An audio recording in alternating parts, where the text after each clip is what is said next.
So just to get started, at a high level, how do you feel about the direction of our world? Well, for those of us who believe in democracy, it's a scary time. Two of the most important democracies around the world, Britain and the United States, are not demonstrating they're capable of executing on that democracy very well, and not a lot of confidence that the people understand exactly what should be done to get us back from the precipice that this has created. So I think we're at a moment where there's a crisis in democratic thinking and crisis within democracies that we have to aggressively, urgently address. We've created in the United States an unrepresentative representative democracy. Yeah. You'll hear conservatives talk about the idea we don't have a democracy, we have a republic. But what the framers meant by a republic was a representative democracy. That's and right. the thing a representative democracy is supposed to do is represent equally. And ours doesn't, whether it's money in politics or gerrymandering or the Electoral College or the suppression of the vote or the Senate. These are all institutions that have compromised or corrupted the core value of a representative democracy. So, not everybody needs to be an election geek or a reform wonk. All they need to do is to be a Democrat in a small d sense and say, we ought to have a representative democracy where my voice is the same whether I live in New York or in Omaha. And the system should not be tilted against me simply because I'm a Democrat or a Republican. And if we committed to that value, and we had reform legislation in Congress aimed at that value, we could radically change the capacity of our government to deal with the core problems that we all recognize it now faces. Yeah, and in my experience, this really is a bipartisan issue. And I've heard you speak about this before in other interviews. Do you believe that that's the case, that citizens who identify with the Democratic Party as well as with the Republican Party see corruption as something holding us back and affecting all of us? Yes, there's no difference between Republicans and Democrats. People from both parties and independents as well, look at the system and think it's deeply corrupted. And it's corrupted because it does not represent us. And we have to find a way to change that corruption, to make it so representatives care to represent us. The leading causes of that unrepresentativeness in most people's minds is money in politics and gerrymandering. When they think about it, they get riled up about the Electoral College. These causes are not partisan. They are completely obvious to anybody who cares about establishing a representative democracy. And what we have to do is to build on that or leverage that common view among ordinary citizens to take over a very partisan view inside of the Beltway in Washington. You have this line that you used many years ago when speaking about route strikers that I've quoted many times since, which is that it's not that democracy reform is the absolute most important issue that's affecting each of our lives, but it's the first issue because it's at the root of the problem and everything else comes out of that. Yeah, and what's so exciting, and I'm not saying it's because I said that, but what's so exciting is to recognize how many people are now coming around to this point of view. When I first started in this fight, now just about a dozen years ago, I would talk to environmentalists, I would talk to people in labor unions, I would talk to people who are talking about healthcare, and they would say, yeah, no, you're right, the political system is broken, but all we have to do is to elect Democrats. And if we elect Democrats to office, then we'll get healthcare reform, we'll get climate change legislation. And now those same people would not say the same thing. Now I think practically everyone recognizes that our system is so fundamentally broken that we have to address the broken system first, and we have to stop pretending like we're actually in a moving vehicle that can steer us in one direction or another. I've always wanted to make an ad that kind of makes this point where you circle in on a family sitting in a car parked at the side of the road, trying to decide whether they're going to go to the mountains for the weekend or for the beach or to the city. And they're arguing vigorously about which place they should go. And then you pan out and you see that the car has 4 flat tires and someone has stolen the battery. And it's like, when will we recognize that all of these arguments, whether we're going to have Obamacare, or we're going to fix Obamacare, or we're going to have single-payer health care, or what is the precise, Green New Deal that you're talking about? All of those arguments are irrelevant until we fix this core flaw inside of our democracy. So it's not that I don't think climate change is the most important issue. I absolutely do. It's not that I don't think we need to build a middle class, a hopefulness for the middle class again, which of course has been decimated over the past 2 decades. It's just that I don't think any of that is possible until we find a way to fix this core problem of our democracy first. Yeah, yeah, I couldn't agree more. There's this story that I heard many years ago of your late friend and old hero of mine, Aaron Swartz. The particular story was that he convinced you that this is the work that we needed to be doing, that you were doing other very important work, and that he said, please, can you please refocus your efforts on political corruption? Can you elaborate on that? Am I getting this story right? Is there more to this? He was such a shining light in this fight. Yeah, so Aaron had a way. Ben Wickler puts this really well. Aaron had a way of like deciding what each of us should be doing, and spending his life convincing us to go march off in whatever direction he had chosen for us. And so many of us did that. Like, he wound us up and marched us off. And he did that with me. I think it's December 2006. And I was in Berlin, and Aaron had come for the CCC conference that Berlin hosts every year. And Aaron came to see me, and we had dinner, and he asked me what I was working on, and I was very proud to talk about my latest copyright book, or book about copyright, called Remix, that I was just finishing, and I was going to give my first main stage TED Talk that March. And midway through that conversation, when he seemed kind of unimpressed, I said, what's going on? And he said, why do you think you're going to make any progress on any of these issues so long as we have this deeply corrupted form of government? And I was a little bit, miffed that he wasn't more excited about what I was doing. And so I said to him, Aaron, it's not my field. I do copyright and the internet. I don't do politics. And he said, you mean it's not your field as an academic? I said, yeah, as an academic, it's not my field. He said, well, what about as a citizen? Is it your field as a citizen? And I knew at that moment that he had me. Like, there was no way I could think of myself the way I wanted to think of myself and reject the charge he was now giving me, because, I had tenure. What reason was there for me not to give up the work that I was doing and to take on what I agreed was the fundamental problem? Like, we weren't going to get, forget climate change legislation. We weren't even going to get copyright legislation that made sense until we addressed this fundamental problem. So on that evening in Berlin, sitting at the American Academy, I committed to him that I was going to give up my work on the internet and copyright. That summer, at an international conference, Creative Commons hosted in Dubrovnik, I announced it. That fall, I gave my first speech about corruption, and that's what the fight has been ever since. Wow. And both you and Aaron, obviously have this deep understanding of technology and the internet and society and everything, going back to your work at Stanford. What do you feel is the role, the negative role and the positive role that technology has played to date in democracy and has the potential to play moving forward? Well, there's one of his last interviews, which is captured in the film Internet's Own Boy.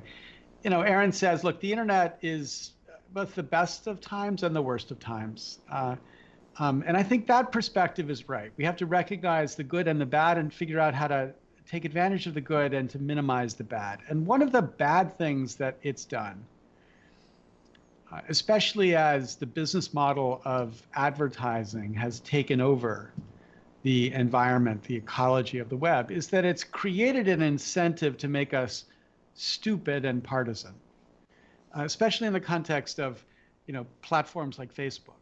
The incentive is to flesh us out, to rile us up, so that we're more transparent about what our value, what our interests are, what we want, so that it's easier for them to sell us ads.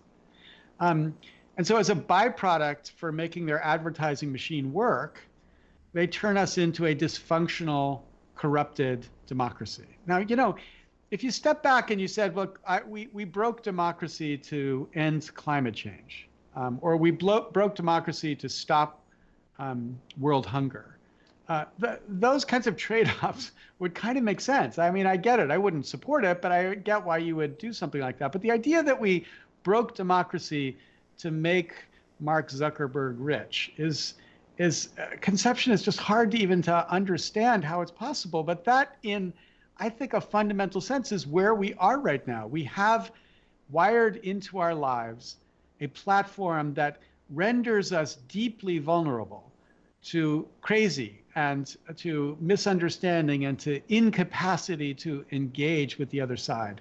And somehow we have to find a way to, walk back from the precipice of this craziness, and to build into our own immune system the capacity to resist what it naturally will drive us to do, if we're ever going to get to a place where we have a democracy that seems to do something like represent us. We got to find some way to rally and to organize using the remaining free infrastructure of the internet to take on these political challenges. So I'm not saying we should turn away from it. I think we have to recognize that we were not sufficiently skeptical. I remember in the very beginning of the internet, people would talk about how the internet will end censorship. Yeah. And another way to think about that is the internet will end editors. There will be no editors anymore. So in 1976, you couldn't imagine a person like Donald Trump becoming a credible candidate for president, because no editor would have taken him seriously. And we might be skeptical of the editors, we might be critical of the editors, we might say there needs to be a diversity of editors. All that's true. But the reality is, when we live in a world without editors, it just makes us so vulnerable to another kind of editor, which is the constant ticking of the ad machine that's eager to find the way to rally us or to anger us so that they can sell us more stuff. And that's an editor too. It's just not one that has any connection to democracy. Mm-hmm. Yeah, because there still is an editor that's curating your newsfeed. What is being shown to you on Facebook, on Twitter, on Instagram is an algorithm. There's some people and there's somebody deciding this is what we want you to see right now. And exactly like you say, the incentives there might not be in your best interest.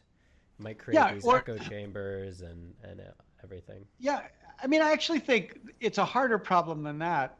It might actually be in my individual interest, just not in the interest of the nation as a whole. So, I, like other people, like to read news. I like to read. I have an app on my phone called Read Across that's supposed to feed me news from the other side. And, if I took seriously my job as a citizen, I would discipline myself to read stories that I don't agree with. I hate that app. I hate that experience. I don't want to waste my time reading the New Republic. The National Review. Why would I do that? And so I naturally, I think like many people, are like channeling myself into a feed that's reinforcing what I want to believe and what I do believe.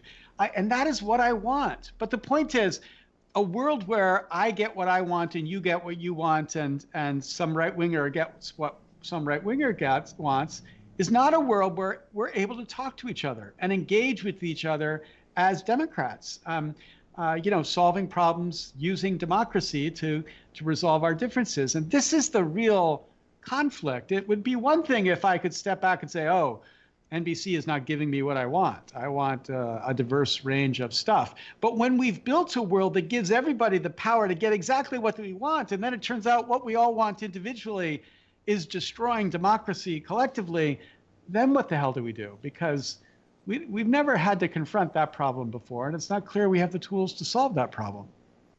Yeah.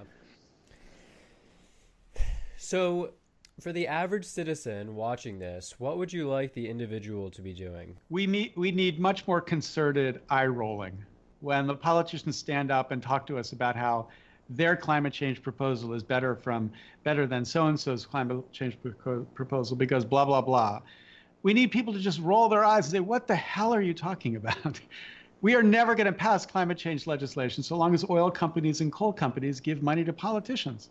And when they tell you about their single-payer healthcare policy, you got to roll your eyes and say, what the hell are you talking about? We are never going to get sensible healthcare policy so long as insurance companies and pharmaceutical companies and doctors are funding political campaigns. When they talk about any of the great ideas that they're selling snake oil to the American public as ideas that they're going to get ratified, what we need is a more concerted reaction from the public saying, we just don't believe you. Or if you believe what you're saying, then you yourself are just crazy, because we know this political system is broken. And until we can get the political movement to force those politicians to fix it, all of this is just, a biannual waste of our time and anger directed at political fights that in the end will just produce nothing. Now, it's not that there aren't people who are happy that it produces nothing. There are many businesses that are happy that we can't get sensible regulation of the environment, because what that means is they get to make more money by destroying the environment. There are many, pharmaceutical companies that are happy that we can't get sensible pricing around pharmaceutical drugs, where the idea that the government is not allowed to compete in the marketplace when they buy drugs, because Congress has explicitly forbidden them from engaging in competition for buying drugs. The fact that we can't change that is something pharmaceutical companies like, because it means they get more money. They can price insulin at a price that makes it so many people who are diabetic just can't even afford the drug insulin. So there are people who are happy that we have this broken, dysfunctional political system. And they do whatever they can to keep it like that. But those people are a tiny minority. And in a democracy, a representative democracy, they should just lose. And they would lose if we could rally enough people to force the politicians to actually make it so we are all equal as citizens and have an opportunity to do what we want to do as citizens equally. And to what extent would you hold whatever the mainstream media, whatever that term, the monolithic term the media means, to what extent would you hold the media to task as well? If you got your child a kitten, tiger, and you gave it to your child as a pet, and then the tiger grows up and mauls your child, you could lament the terrible tiger and how terrible the tiger behaves because the tiger mauled your child. But the right response is to say, look, what did you expect? It is in the nature of a tiger. It is what a tiger is. And it's the same thing with these commercial businesses in the business of selling us media. They're in the business of making money. Now, when you look at the culture side of that, we've never had a better time. I mean, the diversity and the depth and the intrigue and the interest of the content that's available right now is better than at any moment in modern American history. So on that side, the competitive market is working really well at figuring out how to give us what we want. And what we want is this diversity, which turns out to be much more interesting than anything we've seen before. But when you look at the political side, the democracy side, that same set of incentives produces this highly dysfunctional democracy. Now, some people could step back and say, well, the media ought to behave better. But in my view, that's like saying the tiger shouldn't maul children. I mean, it's not the tiger's job, and it's not the media's job. It's our job to regulate in a way that makes sure that we don't destroy democracy by allowing them to function the way they would naturally, according to this profit-maximizing objective, behave. Yeah, and so in a previous talk of yours, you spoke about the secret primary, the hidden primary, and about how we we believe we're going through the motions of selecting our leaders, but in fact, the game is already rigged. The options that are presented to us have already been pre-selected by this process that takes place so much earlier than than we even see the campaigns beginning to start. Do you still stand by that mechanism? Yeah, I mean, so this argument, or this way of thinking about it, was inspired by something I read that Boss Tweed once said. So Boss Tweed was Yeah. the famous corrupt leader of Tammany Hall in New York in the 19th century. Boss Tweed said, "I don't care who does the electing, as long as I do the nominating." And the idea there was like, if the candidates who are running for office know they need the approval of Boss Tweed, Boss Tweed is the most powerful man in the room. And you can think that you get to select among the candidates, but all of those candidates are making sure Boss Tweed is happy. And so it's Boss Tweed who has the power, not the people who are doing the ultimate electing. And that's exactly the dynamic that we have right now for the method that we choose to elect people to Congress, right? So people want to run for Congress. What they know is they have to make the money man happy. They have to win the money primary, or not win necessarily, but do extremely well.